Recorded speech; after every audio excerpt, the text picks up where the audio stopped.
വിഭജനത്തിന് വഴിവെക്കുന്നതും ഭരണഘടന വിഭാവനം ചെയ്യുന്ന മതനിരപേക്ഷത തകർക്കുന്നതുമായ 2019 പൗരത്വ ഭേദഗതി നിയമം റദ്ദാക്കാനുള്ള നടപടി സ്വീകരിക്കണമെന്ന് കേരള നിയമസഭ കേന്ദ്ര സർക്കാരിനോട് അഭ്യർത്ഥിക്കുന്നു.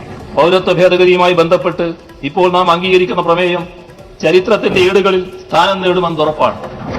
പൗരത്വ നിയമ ഭേദഗതി 2019 റദ്ദു ചെയ്ത് രാജ്യത്തെ ജനതയെ ഒന്നായി കാണുന്ന ഭരണഘടനാ കാഴ്ചപ്പാട് മുറുകെ പിടിക്കുവാൻ കേന്ദ്ര സർക്കാർ തയ്യാറാകണം. നമ്മുടെ സംസ്ഥാനത്തിന്റെ മതനിരപേക്ഷ പാരമ്പര്യം ഒരിക്കൽ കൂടി ഉയർത്തിപ്പിടിക്കുന്നതിന്റെ ഭാഗമായി ഈ പ്രമേയം ഏകണ്ഠമായി അംഗീകരിക്കണമെന്ന് ഒരിക്കൽ കൂടി അഭ്യർത്ഥിക്കുന്നു. നോക്കൂ, ഇത്തരത്തിൽ ഇതൊരു സംസ്ഥാനത്തിന് സാധിക്കുമോ എന്നുള്ള ചോദ്യങ്ങൾ ഒക്കെ അപ്രസക്തമാക്കിക്കൊണ്ട് ഇതാദ്യമായി രാജ്യത്ത് ആദ്യമായി 28 സംസ്ഥാനങ്ങളിൽ കേരളമാണ് ഈ പ്രമേയം അവതരിപ്പിക്കുന്നത്.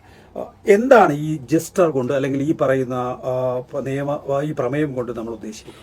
അതിലൊരു കാര്യം ഇപ്പോൾ സ്വരാജ് പറഞ്ഞ് അവസാനിപ്പിച്ചപ്പോൾ ഉള്ളത് ഒരു ആരും വിശ്വസിക്കാത്ത ഒന്നാണല്ലോ വർഗീയതയുമായി സന്ധി ചെയ്യുന്നു എന്നുള്ളത്. ഇവിടുത്തെ പ്രശ്നം തുടർച്ചയായിട്ടുള്ള ഒരു പ്രതീതി നിർമ്മിച്ചുകൊണ്ടിരിക്കുകയാണ്. വസ്തുതകൾ സമൂഹത്തിലേക്ക് എത്തിക്കാതിരിക്കുക. വസ്തുതകൾ എത്തിക്കുമ്പോൾ ഇന്ത്യയിൽ ഈ ഗവൺമെൻറ്റും അല്ലെങ്കിൽ കേരളത്തിൽ ഇടതുപക്ഷം വിശേഷ CPIM സ്വീകരിക്കുന്നത് പോലൊരു നിലപാട് വർഗീയതയ്ക്കെതിരെ വിട്ടുവീഴ്ചയില്ലാതെ സ്ഥായിയായി മറ്റാരും സ്വീകരിക്കുന്നില്ല. ഇപ്പോൾ അതിൽ ഏതെല്ലാം ടൂളുകൾ നമുക്ക് ഉപയോഗിക്കാനും കഴിയും ഗവൺമെൻറ്റിന്? അതിലൊന്നാണ് ഇപ്പോൾ പ്രമേയം, മറ്റൊന്നാണ് നിയമനിർമ്മാണം നേറ്റിവിറ്റി കാർഡുമായി ബന്ധപ്പെട്ട്, വേറൊന്നാണ് ജുഡീഷ്യറിയെ സമീപിക്കുക, നമ്മൾ പല ഘട്ടങ്ങളിലും സുപ്രീം കോടതിയെ സമീപിച്ചിട്ടുള്ളത്, മറ്റൊന്ന് നിവേദനങ്ങളിലൂടെ നമ്മുടെ സമീപനം വ്യക്തമാക്കുക. ഇങ്ങനെ ഏത് ടൂളും രാഷ്ട്രീയമായ വിശദീകരണം നമ്മൾ പൊതുവെ നടത്തുന്ന രാഷ്ട്രീയ വിശദീകരണം. അപ്പോൾ നിയമസഭയ്ക്കകത്തും ഒരു ഭരണ സംവിധാനത്തിന് സാധാരണഗതിയിൽ സ്വീകരിക്കാൻ ഇതുവരെ മുൻ മാതൃകകളില്ലാത്ത എല്ലാ ടൂളുകളെയും ഉപയോഗിച്ചുകൊണ്ട് വർഗീയതയ്ക്കെതിരെയും ഈ ഗവൺമെന്റിന്റെ നടപടികൾ, കേന്ദ്ര ഗവൺമെന്റിന്റെ നടപടികൾക്കെതിരെയും വിട്ടുവീഴ്ചയില്ലാതെ ഇടതുപക്ഷം വെക്കുന്ന ഒരു ഗവൺമെന്റ് നമുക്ക് പറയാൻ പറ്റില്ല. ഇപ്പോൾ പൗരത്വ ഭേദഗതി നിയമസമിതി പ്രമേയം, നമ്മളാണിപ്പോൾ നേറ്റിവിറ്റി ബില്ല് കൊണ്ടുപോകുന്നത്. നേറ്റിവിറ്റി ബില്ല് സംബന്ധിച്ച് എന്ന് വെച്ചാൽ കേരളീയനായ ഒരാളും ഇന്ത്യൻ പൗരനത്തെ സംബന്ധിച്ച് ഈ നാട്ടുകാരനല്ല എന്ന് ഏത് പ്രശ്നം വന്നാലും അതിന് ആധികാരികമായി ഞാൻ കേരളീയൻ എന്ന് സ്ഥാപിക്കാൻ കഴിയുന്ന നിയമത്തിൻ്റെ പിൻബലമുള്ള ഒരു കാർഡ് കൊടുക്കാൻ നമ്മളിപ്പോൾ ബില്ല് പാസ്സാക്കി. ഇപ്പോൾ നിയമപരമായ പിൻബലം നൽകാവുന്ന നേറ്റിവിറ്റി കാർഡ് നമ്മൾ കൊണ്ടുവരുന്നത്. അതിൽ കൗതുകകരമായ കാര്യം, BJP എതിർക്കുന്നു എന്ന പോലെ കോൺഗ്രസ് അതിനകത്ത് വന്നേയില്ല. കോൺഗ്രസ് ആ ചർച്ചകളിൽ വന്നിട്ടില്ല. കോൺഗ്രസ് അത് സംബന്ധിച്ച് പ്രതികരിച്ചിട്ടില്ല. ഇങ്ങനൊരു സംഗതി ആവശ്യമാണെന്നോ, ഞങ്ങളിപ്പോൾ നിയമസഭയിൽ ഇന്ന കാരണം കൊണ്ട് ഞങ്ങൾ പങ്കെടുക്കുന്നില്ലെങ്കിലും ഞങ്ങൾ ഇങ്ങനെ ബില്ലിനെ പിന്തുണയ്ക്കുന്നു എന്ന് ഒരു ചെറിയ മറമരം പോലെ ഒരു പ്രതികരണം പോലും കോൺഗ്രസിൻ്റെ ഒരു നേതൃത്വത്തിൽ വന്നിട്ടില്ല. അപ്പോൾ ആ നിലപാട് സർക്കാർ സ്വീകരിക്കുന്നു. ഇനി മതന്യൂനപക്ഷങ്ങളെ സംബന്ധിച്ച് നമ്മൾ സൂക്ഷ്മമായി നോക്കുകയാണെങ്കിൽ, ഇപ്പോൾ കേരളത്തിലെ മുസ്ലിം ക്രിസ്ത്യൻ മതന്യൂനപക്ഷങ്ങൾ ഇപ്പോൾ ഒരു വിവാദം വന്നല്ലോ. റിപ്പോർട്ട് എന്താ നിങ്ങൾ പ്രസിദ്ധപ്പെടുത്താത്ത? JB കോശി റിപ്പോർട്ടിൻ്റെ വന്നല്ലോ ക്രിസ്ത്യൻ മതന്യൂനപക്ഷങ്ങളെ. ഇപ്പോൾ നമ്മുടെ റിപ്പോർട്ട് പ്രസിദ്ധപ്പെടുത്തിയ ആക്ഷൻ ടേക്കൺ റിപ്പോർട്ട് അതിൻ്റെ ഭാഗമായി വന്നു. ഇന്ത്യയിൽ ഏതെങ്കിലും സംസ്ഥാനം ഇത്രയും വിശദമായിട്ടൊരു പഠനം ഒരു ജസ്റ്റിസിനെ, അതും ചീഫ് ജസ്റ്റിസ് ആയിരുന്ന ഒരാളെ വെച്ചിട്ട് നടത്തിയിട്ടുണ്ടോ? ഇല്ല. പാലോളി കമ്മീഷൻ ആരെ വെച്ചത്? ഇന്ത്യയിൽ ആദ്യം സച്ചാർ കമ്മിറ്റിയുടെ തുടർച്ചയിൽ ആദ്യമായിട്ട് മുസ്ലിം ന്യൂനപക്ഷത്തിൻ്റെ ജീവിതാവസ്ഥകളെ കുറിച്ച് പഠിക്കാൻ ആ കമ്മീഷനെ വയ്ക്കും. ആ കമ്മീഷൻ്റെ ഭാഗമായി എത്രയോ തുടർ നടപടി സ്വീകരിച്ചു. ഇനി കേരളത്തിലെ അനുഭവം തന്നെ എടുത്താൽ, ഇപ്പോൾ മലപ്പുറം ജില്ല, അത് പിന്നെ ഒരു സമൂഹത്തിൻ്റെ എല്ലാം കരുതാം, എങ്കിലും ആ പ്രദേശത്തിൻ്റെ വികസനത്തിന് സഹായകരമായ ഒന്നാണ്. ഇപ്പോൾ മദ്രസ പെൻഷൻ വലിയ പ്രശ്നം വന്നില്ലേ, ക്ഷേമനിധി. പക്ഷെ അത് ഗവൺമെൻറ്റിൻ്റെ ആണോ അത്തരം കാര്യങ്ങൾ? ക്ഷേമനിധി പെൻഷൻ പോകുന്നു.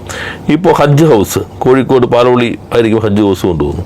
ഇപ്പോൾ നമ്മൾ വനിതകൾക്ക് വേണ്ടി പ്രത്യേക ഹജ്ജ് ഹൗസ് കൊണ്ടുപോകുന്നു. കണ്ണൂർ ഹജ്ജ് ഹൗസിൻ്റെ നിർമ്മാണം നടക്കുന്നു. എറണാകുളത്ത് സിയാലിലാണെങ്കിൽ പ്രത്യേകം അവരുടെ ഒരു സംവിധാനം തന്നെ ഒരുക്കിയിരിക്കുന്നു.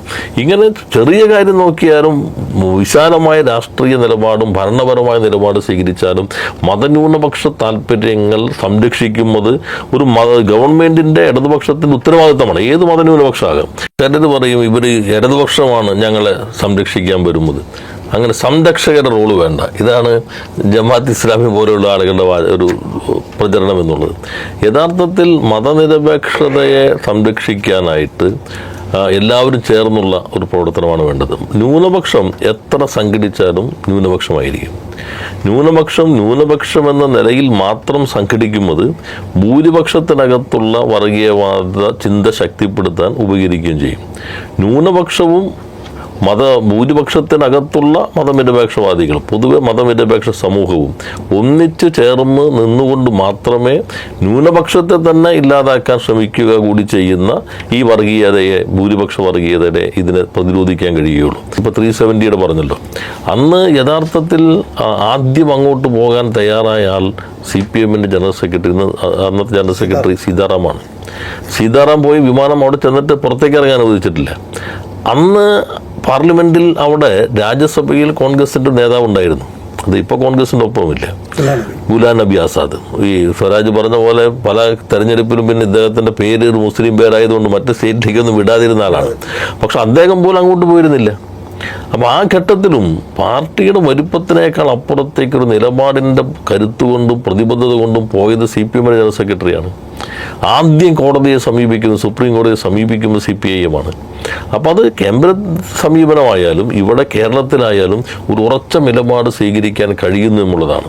എവിടെയൊക്കെ ന്യൂനപക്ഷം ആക്രമിക്കപ്പെടുന്നുവോ അപ്പോഴൊക്കെ ആ കാര്യത്തിൽ പ്രതിരോധം തീർക്കാൻ, അതിനൊക്കെ ശക്തമായി ശരിയായ നിലപാട് സ്വീകരിക്കാൻ, പ്രതിഷേധം എടുക്കാൻ എല്ലാം കഴിയുന്നത് ഇടതുപക്ഷത്തിന് മാത്രമാണ്.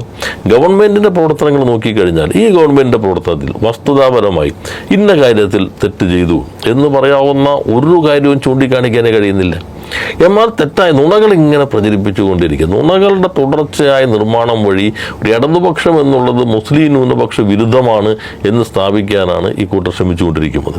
അതിന് വസ്തുതയുമായി ഒരു പുലബന്ധം പോലും ഇല്ലാത്ത നുണകളാണ് പ്രചരിപ്പിക്കുന്നത്. പലതും നമ്മളിപ്പോൾ പബ്ലിക് ഡൊമൈനിനകത്ത് കാണുന്നുണ്ടല്ലോ. എന്നാൽ എനിക്ക് തോന്നുന്നു അതിനൊക്കെ കുറച്ചൊരു ഘട്ടം വരെ കഴിയുള്ളൂ. ചിലപ്പോൾ ഒരു പഞ്ചായത്ത് തെരഞ്ഞെടുപ്പ് ഘട്ടത്തിൽ കുറേ ആളുകൾക്ക് അങ്ങനെ വിശ്വസിച്ചിരുന്നു വരാം. പക്ഷേ അതിനെല്ലാം ആ നിമിഷ ആയുസ് മാത്രമാണുള്ളതെന്ന് ഇപ്പോൾ ബോധ്യപ്പെടുന്നുണ്ട് ഓരോ ഘട്ടങ്ങളിലും.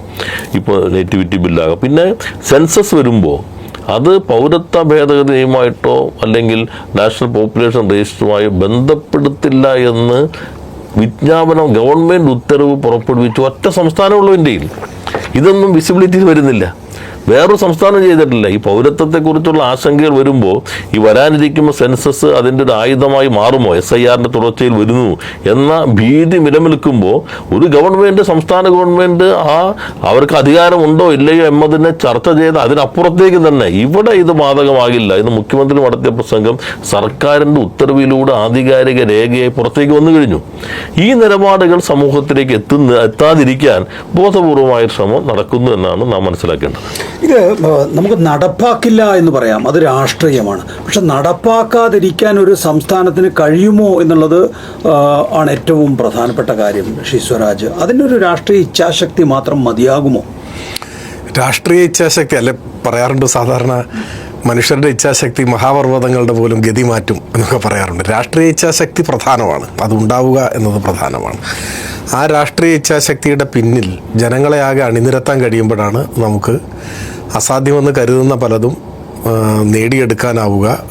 വലിയ ജനകീയ പ്രതിരോധത്തിൻ്റെ മുന്നിൽ തെറ്റായ നയങ്ങൾ തിരുത്താൻ കേന്ദ്ര സർക്കാരിന് നിർബന്ധിതമാകുക തുടങ്ങിയിട്ടുള്ള കാര്യങ്ങളൊക്കെ അതിൻ്റെ ഭാഗമായി വരുന്നതാണ്. ഈ സാങ്കേതികമായ ചില കാര്യങ്ങളിൽ ചൂണ്ടിക്കാണിച്ചുകൊണ്ടാണ് ഇത്തരത്തിലുള്ള ചോദ്യങ്ങൾ ഉയർന്നു വരുന്നത്. ആ ചോദ്യം തന്നെ ന്യൂനപക്ഷ വിരുദ്ധമാണ്, അരാഷ്ട്രീയവാദപരവുമാണ്.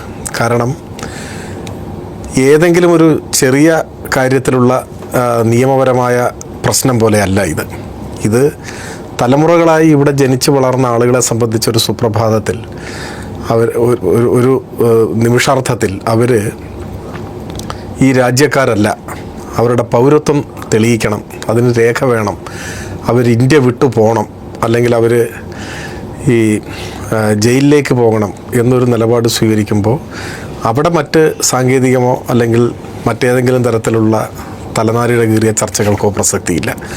അവരെ സംരക്ഷിക്കുന്നതിന് വേണ്ടി ഏതറ്റം വരെയും പോകാനുള്ള രാഷ്ട്രീയ ഇച്ഛാശക്തി തന്നെയാണ് കാണിക്കേണ്ടത്. ആ ഇച്ഛാശക്തിയാണ് നമ്മൾ പ്രകടിപ്പിച്ചിട്ടുള്ളതും ആ പ്രതിബദ്ധത ഉയർത്തിപ്പിടിച്ചുകൊണ്ടാണ് നമ്മൾ എല്ലായ്പ്പോഴും നിലപാടുകൾ സ്വീകരിച്ചിട്ടുള്ളതും. പക്ഷേ നമ്മുടെ രാജ്യത്തെവിടെയും കോൺഗ്രസിൻ്റെ നേതൃത്വമോ കോൺഗ്രസ് നേതൃത്വത്തിലുള്ളൊരു ഗവൺമെൻറ്റുകളോ ഇങ്ങനെയൊരു രീതി സ്വീകരിച്ചിട്ടില്ല, ഇങ്ങനെയൊരു നിലപാട് സ്വീകരിച്ചിട്ടില്ല. അവരെല്ലാം വിധേയപ്പെട്ടു പോകുന്നതാണ് നമ്മൾ കാണുന്നത്.